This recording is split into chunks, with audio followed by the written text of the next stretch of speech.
우리 함께 말씀 보겠습니다. 우리 허락하신 하나님 말씀은 창세기 1장 26절부터 31절까지의 말씀입니다. 창세기 1장 26절부터 31절까지의 말씀. 자, 우리 함께 한 목소리로 봉독해 올려드립니다.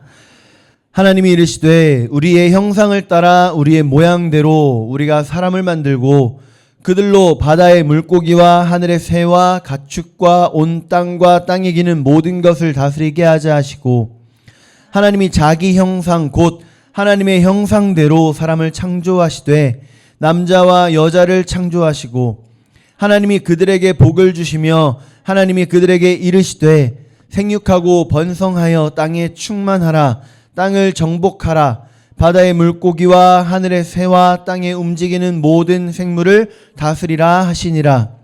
하나님이 이르시되 내가 온 지면에 씨 맺는 모든 채소와 씨 가진 열매 맺는 모든 나무를 너희에게 주노니 너희의 먹을 거리가 되리라.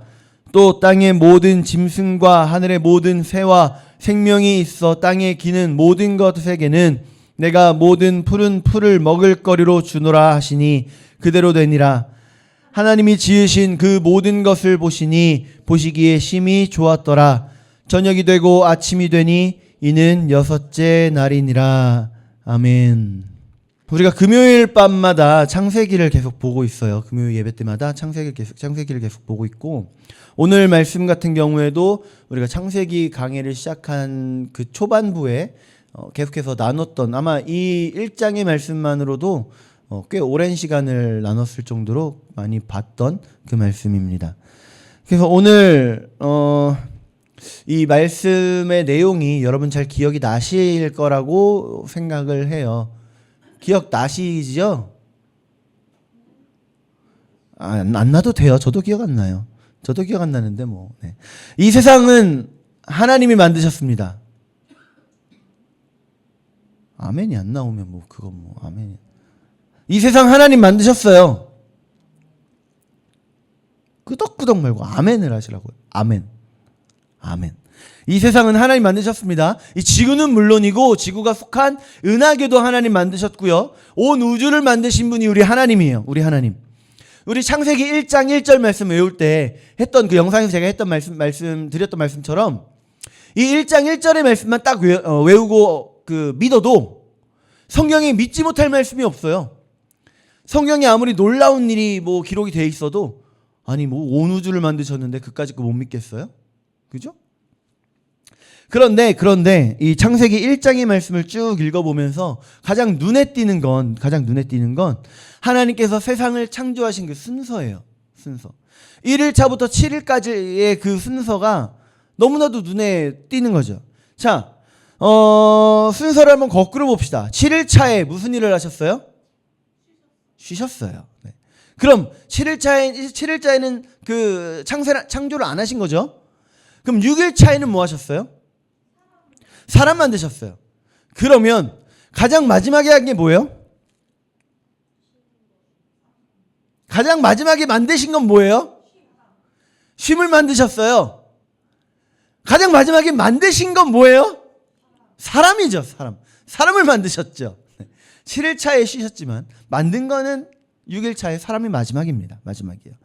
자, 그 말은 1일부터 5일차까지, 아니 사람을 만드시기 바로 직전까지 사람이 먹을 거, 또 누릴 거, 사람이 살아가면서 필요한 모든 것들을 이미 다 완성해 두신 후에, 그 후에 사람을 만드신 거예요. 모든 것을 다 예비하신 후에 사람을 만드신 겁니다. 왜일까요? 사랑하니까.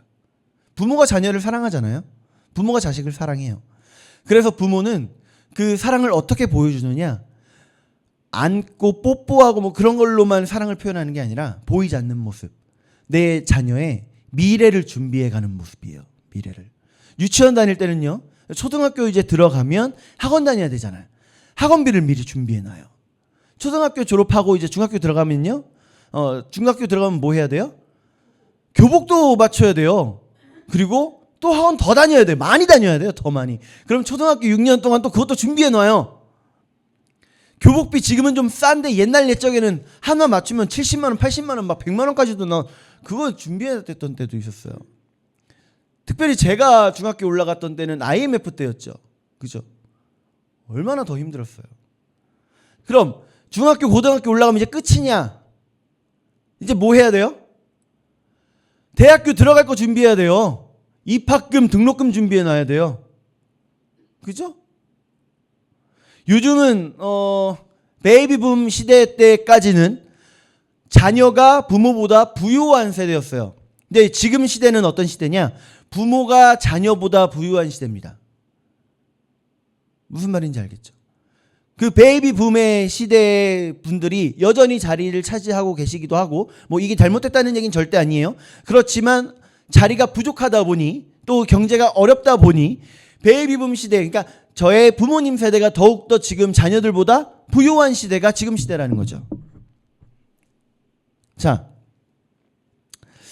그러다 보니까 이제 저 같은 경우에 이제 자녀를 키우고 있잖아요. 그러면 저도 이제 자녀를 키우면서 그 미래를 준비해 가요. 근데 저도 물론 마찬가지고 수많은 사람들이 자녀를 위해 준비를 하고 있지만 예상치 못한 사건이 벌어지면 그 준비했던 걸 포기하게 돼버리는 수도 있어요. 심지어 더 심하면 그 준비라고 하는 것 자체를 꿈도 못 꾸는 분들도 계세요. 그렇죠? 그렇지만 그런 분들이 내 자녀를 위한 내 미래의 준비를 안 하고 싶고 아예 할 생각이 없고 그렇지는 절대 않다라는 거죠. 사랑하면 준비하게 된다. 준비하게 된다. 김수현이라는 배우가 있죠. 김수현. 얼마나 잘생겼어요. 그죠? 몸도 좋고 키도 크고 얼굴도 잘생기고, 얼마 전에 그 드라마에서는 김수현은 잘생겼다로 그 끝나버린 그 드라마 하나 있었죠.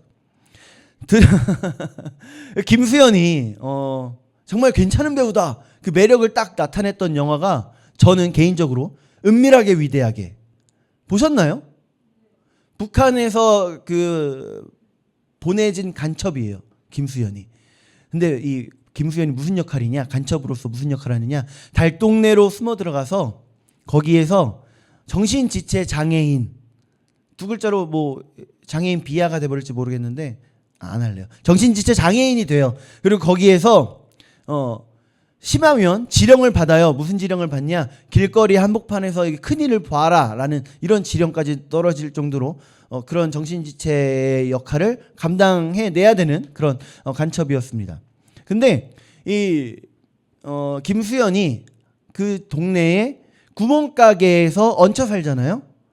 구멍가게에서 얹혀 살아요. 그런데 여기에서 이제 구멍가게 할머니가 아르바이트식으로 일을 시키는데, 나중에 이제 김수현이 떠나야 될 때, 마지막 이 큰 일이 벌어질 때 할머니가 김수현한테 통장을 줍니다. 지금까지 너를 위해 모아둔 돈이다 라고 하면서 통장을 줘요. 이게 딱 열어보는데 입금자명이 그때 당시엔 딱 6글자만 넣을 수 있었어요. 그래서 우리 동구 월급 이렇게 해서 쭉 나오는 거예요. 이것만으로도 감동이에요. 그런데 이게 다가 아니라 쭉 내려오다가 이제 중간에 한번 그 입금자명이 바뀌어요. 뭐라고 바뀌냐면 우리 둘째 아들. 우리 둘째 아들. 사랑하니까 그냥 월급에서 이제 우리 둘째 아들. 금액도 커져요. 성경에서 사랑하는 자녀를 위해서 준비하는 장면들 많이 있죠. 많이 있어요. 많이 있어요. 우리가 너무나도 잘 아는 금요일 밤에 요즘 등장하는 사람이 한 명 있죠. 누구예요? 네, 금요일 밤에 등장하는데 아브라함 등장하잖아요. 엊그저께 금요일에 드디어 이삭이 태어났어요. 그죠? 이삭이 탄생했어요. 그리고 이제 돌아오는 금요일이 되면 그 이삭이 죽을 위기에 처합니다. 왜 죽을 위기에 처하죠? 제물로 바쳐라. 내 아들 이삭을 제물로 바쳐라. 그래서 하나뿐인 아들 이삭을 데려다가 모리아 산의 꼭대기까지 가서 거기에서 제물로 바치려고까지 하는 역할의 모습이 이제 이번 주에 등장을 하는 거예요. 하나님이 왜 이삭을 제물로 바치라고 하셨을까요? 이삭이 죽는 모습을 보고 싶어서요? 맞아요? 아니요. 하나님은 아브라함을 시험하고자 하신 거예요. 아브라함, 너가 정말 하나님을 사랑하는지 시험하는 거예요. 그래서 하나님의 명령을 받은 아브라함이 정말로 모리아 산에 이삭을 데리고 올라가지요. 그리고 이삭을 묶고 이삭을 향해 칼로 내리칠 때 하나님 뭐라고 하세요? 아브라함아 아브라함아 이제야 내가 하나님을 사랑하는 줄 알겠다. 자, 제사는 하나님께 드려지는 제사는 진행되고 있는 거예요? 멈춰졌어요? 멈춰졌어요. 하나님께 드리는 제사가 멈춰져도 돼요? 멈추신 분이 하나님인데 뭐 어때요? 그죠? 안 돼요. 멈출 수 없어요. 그래서 계속해서 제사는 드려야 돼요. 그래서 하나님께서 이삭이 아니라 진짜 제물을 예비해 두신 거예요. 예비해 두신 거. 뭐예요? 수풀에 걸린 숫양. 여러분 사랑하면요. 미리 준비하게 돼 있어요. 이 지금 오늘 아브라함의 이 모습에서 뭘 준비하신 거예요? 이삭을 대신해서 멈춰버린 이 제사를 계속해서 진행하도록 할 하나님께서 준비하신 양. 하나님은 제사에 해결책을 준비해 주신 겁니다. 멈춰버린 제사에 해결책을 주신 거예요. 그 말은요. 우리가 살아가면서 우리가 맞닥뜨리게 될 수많은 문제들, 어려움들, 그거에 대해서 하나님은 해결책을 이미 준비해 놓고 계시다는 겁니다. 해결책을. 하나님은 우리를 사랑하시기 때문에 이 모든 것을 이미 준비하고 계신 거예요. 또 누가 있을까요? 우리가 너무나도 잘 아는 다윗. 다윗이 누구예요? 이스라엘의 몇 번째 왕? 두 번째 왕. 다윗은 다윗 성이라고 이름한 그 성에서 멋있게 지어진 그 성에서 따뜻하게 행복하게 살았습니다. 그런데 마음 한켠에 너무나도 죄송스러운 마음이 있는 거예요. 왜? 하나님의 법궤는 어디에 있어서? 멋진 성에 있는 게 아니라 밖에 있어서. 하나님의 법궤를 그렇게 모셔드리지 못하는 거에 대해서 마음 한켠에 너무나도 죄송스러웠어요. 그래서 뭘 짓자? 뭘 지어요? 몰라요? 성전을 짓자. 그래서 하나님 저 성전 지을래요? 했더니 하나님의 대답이 뭐예요? 너는 된다 안 된다? 안 된다. 왜요? 손에 뭐가 너무 많이 묻어서? 피가 너무 많이 묻어서. 전쟁하느라고 너무 많은 사람들을 죽여서 너는 안 된다. 그 대신 누가 해라? 솔로몬이 해라. 자, 그러면 다윗이 할 수 있는 일이 아니에요. 솔로몬이 해야 돼요. 그럼 어떻게 해야 되죠? 솔로몬이 하겠자고 내버려 두는 게 맞는 거 아니에요? 근데 다윗은 미리 준비해요. 솔로몬이 나중에 왕위를 받아서 그 왕으로서 성전을 건축할 때 필요로 할 것들, 돈이며 금이며 그런 것들 하나하나 다 준비해 놓습니다. 물론 솔로몬이 직접 준비한 것도 있어요. 그런데 대부분의 것들은 다윗이 준비합니다. 어려운 것들. 자, 그래서 솔로몬은 그 준비된 재료를 가지고 성전을 지어요. 솔로몬에게는 사명이 생겼던 거죠. 성전을 짓는 것이 사명인 거예요. 하나님의 성전을 지어야만 하는 거예요. 그 사명이 온 거예요. 솔로몬에게. 근데 그것을 준비하여 준 것은 누구예요? 다윗인데 다윗으로 하여금 준비하게 하신 분이 누구예요? 하나님입니다. 우리 하나님이에요. 하나님은요. 우리를 통해서 하나님 나라의 일을 완성해 가기를 원하시는 거예요. 그래서 우리 각자에게 하나님의 일을 맡겨두셨습니다. 어떤 사람은 나에게 맡기신 하나님의 일이 뭔지를 알고 가는 사람이 있고 어떤 사람은 모르는 중에 그 일을 감당하고 있는 사람이 있어요. 혹 알고 있다고 하는 사람도 내가 알고 이 일을 하고 있지만 그 외의 것들을 알지 못함에도 불구하고 이루어지고 있는 하나님의 일이 있습니다. 내가 알고 하든 모르고 하든 하나님의 일은 모두에게 맡겨져 있다는 거예요. 예수님을 붙잡아 가던 그 제사장과 그 군인들, 그들 알지도 못한 채 예수님 십자가에 달려 죽으시는 그 구원의 완성까지의 일에 쓰임받잖아요. 어쨌든 우리가 알고 하던 모르고 하던 우리는 각자에게 맡겨진 하나님의 일을 감당하면서 살아갑니다. 그런데 중요한 건요, 그 일을 감당함에 있어서 필요한 것들, 그 필요한 것들 하나님이 주신다는 거예요. 체력이 필요해요. 그러면 체력 누가 주세요? 운동해서 키워야죠. 그죠? 당연한 거 아니에요? 지혜가 필요해요. 그럼 어떻게 해야 돼요? 공부 열심히 하면 되잖아요. 책 읽으면 되잖아요. 돈이 필요해요. 물질 필요해요. 그럼 어떻게 해야 돼요? 열심히 일해요. 뭐 투자를 하든지 뭐 코인을 사든지 복권을 하든지 돈을 그렇게 벌면 되잖아요. 믿음이 필요해요? 이건 어떡하죠? 마인드 컨트롤 하면 안 돼요? 세뇌. 그럼 되는 거 아니에요? 이 모든 것은 하나님께서 채우십니다. 하나님께서 채워주세요. 우리가 하나님의 일을 하는데 필요로 하는 그 모든 것들은 결국 하나님께서 채워주시는 거예요. 그럼 우리는 하나님께서 채워주신 그걸 가지고 믿음으로 누리면 되는 겁니다. 그렇게 하나님의 역할을, 하나님 맡기신 그 역할을 감당하는 거예요. 마지막으로 우리 한 사람만 생각해 볼까요? 한 사람만. 우리 예수님 봅시다. 예수님.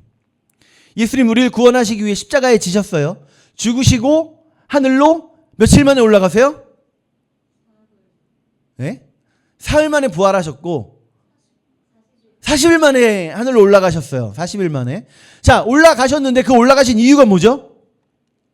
왜 올라가셨어요? 요한복음 14장 2절 말씀 한번 봅시다. 14장 2절 시작. 내 아버지 집에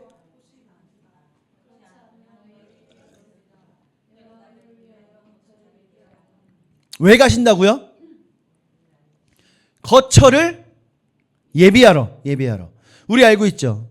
예수님 십자가에 달려 죽으시고 부활하시고 우리 예수님께서 그 하늘로 올라가신 후에 하나님의 보좌 우편에서 우리를 위해 뭐하고 계시다? 중보. 우리의 유일한 중보자가 되어주시는 겁니다. 여기서 이제 뭔가 이상한데? 우리 기도할 때 다른 사람을 위해 기도하면 무슨 기도라고 해요? 중보 기도라고 하잖아요. 근데 왜 예수님만 유일한 중보자라고 하지? 맞아요? 잘못 알고 있나? 그 중보라고 하는 단어가 사실은 예수님께만 적용이 가능한 거예요. 예수님만 중보하시는 겁니다. 우리가 하는 기도는 돕는 기도라고 해서 도고 기도라고 하는 게 사실 성경에선 맞는 표현이에요. 자, 어쨌든 하나님 그래서 무엇까지 지금 준비를 해 놓으신 거냐? 우리가 가서 거할 처소, 즉 우리로 하여금 하늘나라에 갈 수 있게끔 그 준비를 하신다는 거예요. 우리를 위해 기도하신다는 거예요. 우리의 믿음을 도우신다는 거예요. 그 말은 하나님의 사랑은 어디까지 준비해 놓으셨냐? 우리의 최종 완성까지 준비해 놓으신 거예요. 이 땅에서 인간이 처음 살아갈 환경을 준비해 놓으셨던 것뿐만이 아니라 이 땅의 최종 완성까지 이미 준비해 놓으셨다라는 거예요. 이거를 당연히 저보다 훨씬 더 넓게, 더 깊게 이해하고 있던 사람이 사도 바울이죠. 그 사도 바울이 사도행전은 물론이고 자기가 쓴 성경들에서 뭐라고 고백하느냐? 그렇기 때문에 담대히 주의 말씀을 전했다 라고 이야기합니다. 사랑하는 성도님들, 우리 기억합시다. 아브라함을 통해서 봤어요. 하나님은 우리가 경험하게 될 모든 어려운 문제들, 그 문제의 해결책을 준비해 주셨습니다. 다윗을 통해서 봤어요. 맡기신 사명을 감당하게끔 하기 위해 준비해 주셨습니다. 그 필요한 모든 것을 준비해 주셨어요. 그리고 예수님 통해서 봤어요. 우리의 최종 완성까지 준비해 놓으신 겁니다. 우리 기억해서 이 땅을 믿음으로 담대히 살아가는 저와 여러분들 되시기를 축복합니다. 기도하겠습니다.